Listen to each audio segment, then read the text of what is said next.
wake that ass up. Early in the morning. The Breakfast Club.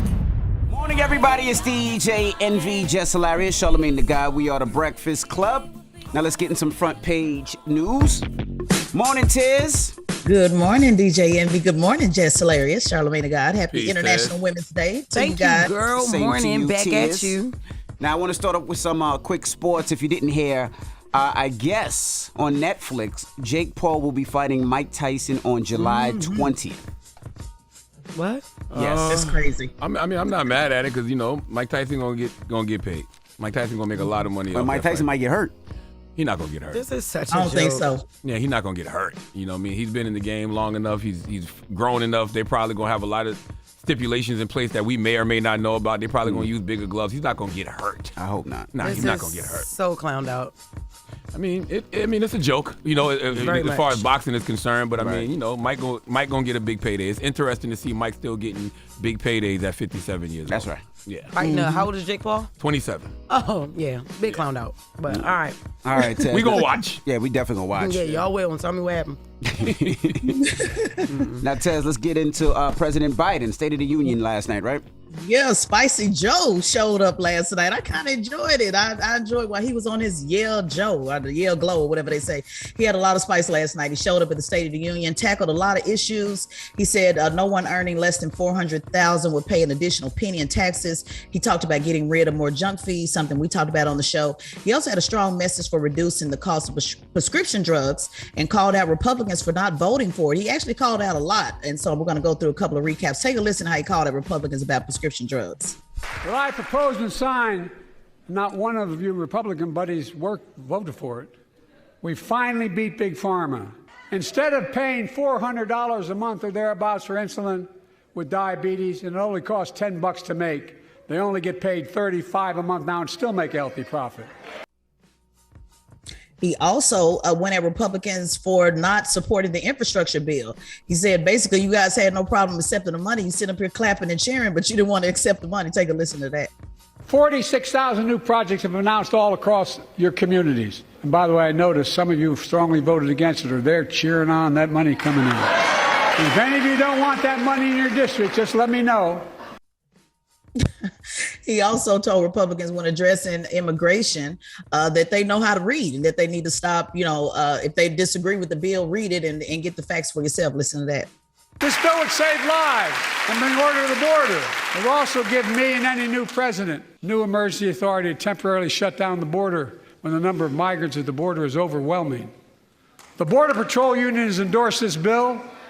The Federal Chamber of Commerce is, yeah. You're saying low. Look at the facts. I know you know how to read. He even told the Supreme Court justices directly, I haven't seen this. He told them that, hey, you're going to find out how women feel about Roe versus Wade. Basically said the F around and find out, paraphrasing. Take a listen. It's a decision to overturn Roe v. Wade. The Supreme Court majority wrote the following. And with all due respect, justices, women are not without electoral political power. You're about to realize just how much you're right about that. So a lot going on. We can't fit in everything in the couple of minutes that I have, but quite a bit going on. Is also, we had obviously Taylor Greene, who is notorious for always interrupting and, calling the president a liar. Of course, she did that yesterday.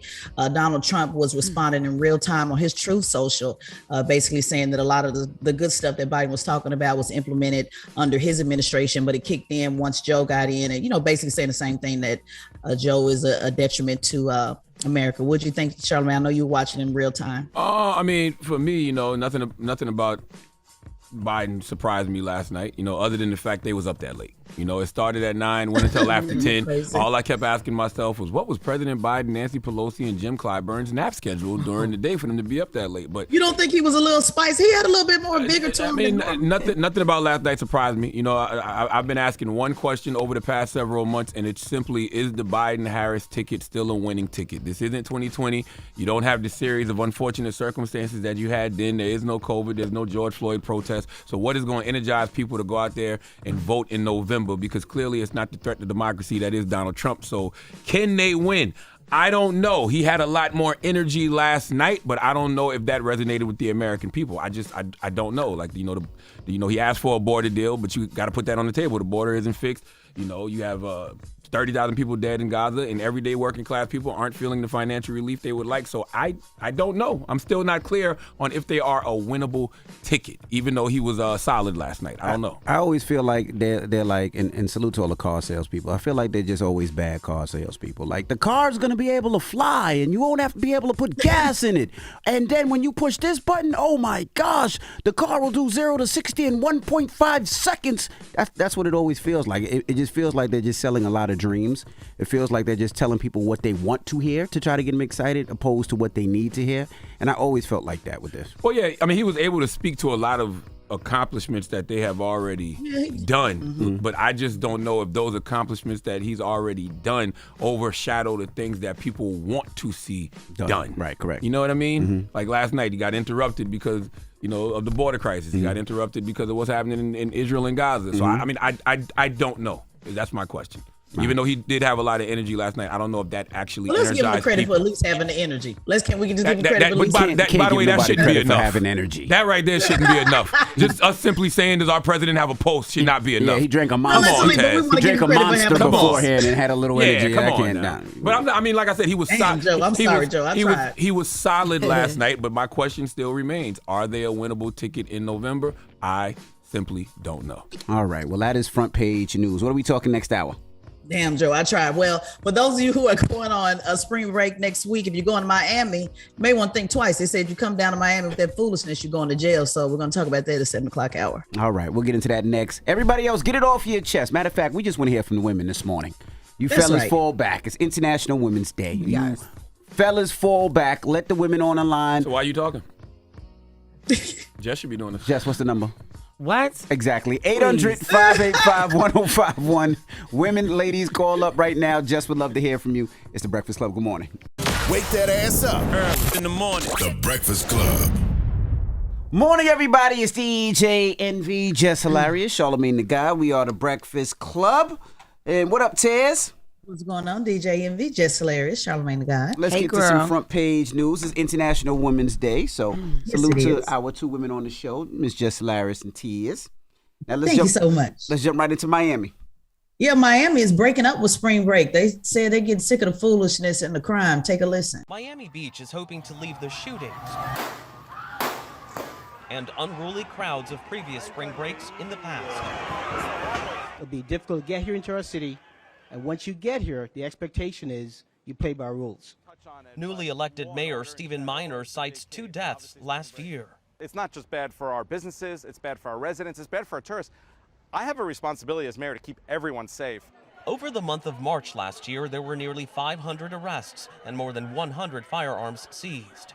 This year, the city's new rules for its busiest March weekends include raising some parking prices to $100, adding security checkpoints and bag checks at some beach entrances, and closing liquor stores at 8 p.m.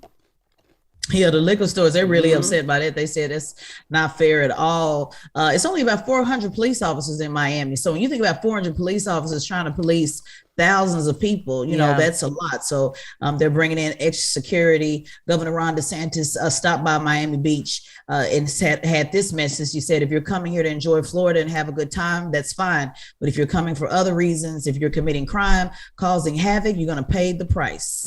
Yeah, don't be mad at Miami Beach. You know, don't be mad at the government officials in Miami Beach.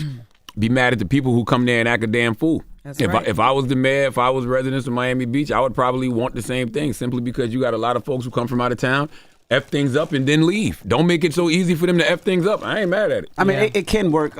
Before Miami Beach was the popular spring place, it was Virginia. Ocean it was City? Virginia Beach. And everybody used to go to Virginia Beach for a spring break. And then Virginia Beach did something similar, where they put curfews and put restrictions on so many different things, where people were like, you know what, I don't want to go anymore because I don't want to be harassed. And They did that in Myrtle Beach, too. Yeah, Myrtle Beach, too. Myrtle Beach for Black Bike Weekend, they did the same thing. Yeah, and Black Bike Weekend is actually this weekend. It is? I think so. I thought Black Bike Weekend was in May. Nah, Black Bike Weekend is no March. Myrtle Beach Black Bike Weekend is not in March. There's a Black Bike Weekend this weekend. Maybe it's not Myrtle Beach. Yeah, definitely ain't Myrtle Beach. I thought Myrtle Beach is like May. Let me see. There is a My best friend be going down there. And I know there's another bike week in Daytona Beach. This Daytona Beach. They in Daytona this week. They normally don't have a lot of crowd. The bike week kind of a little bit of older crowd, wouldn't you say? Yeah, Daytona's this weekend. Yeah, Black Bike Weekend Myrtle Beach is May 24th to the 27th. Yeah, Daytona's this weekend. Now, what else you got for spring break? Yeah, just some spring break travel news. Just wanted to give you a little bit of update. The Transportation Security Administration, they're just issuing a warning, letting people know that it will be record-breaking travel this week, March 7th through March 25th. They're expecting travel up by 6%, which that means that's good. People have some disposable income. They also put out an advisory saying if you're going to Mexico, the U.S. Embassy says to travel smart because of nearby crime, unregulated alcohol, and drownings, just to name a few risks. Remember, guys, we talked about this last year with the travel advisories with Mexico, and I think you went anyway, DJ. And I think I did. You just ignored the advisory. I did. Yeah, so they're issuing that again. They said, that threat is not over, so make sure you pay attention. They're also encouraging people to enroll in a program called STEP. In that program, once you enroll in it, it gives you information about the travel, the information on security, different stuff that you should look out for, people taking people's money and stuff like that. So they said that was a good program. And TSA also said they want you to make sure you come to the airport early. Make sure you remember the 3-1-1 rule. That's mean packing your liquids 3.4 ounces. Basically, they say don't come there getting mad and acting a fool. You know the drill, and that's what it is. So TSA got in on that alert as well, saying they don't want no problems at the airport. All right. Well, anybody traveling, be safe out there, and remember. Sometimes don't go to where people tell you don't go. I know a lot of the times when you go to Mexico or you go to Jamaica or you go to a lot of these places, there's places that they tell you don't go. There's a reason why they tell you don't go. So don't go. All right? So it's spring break this week? Yeah, spring break is this week. Next week. Start Monday. I had no idea. Yeah. Mm-hmm. Yeah. All right. Well, thank you, Tez. You have a good weekend.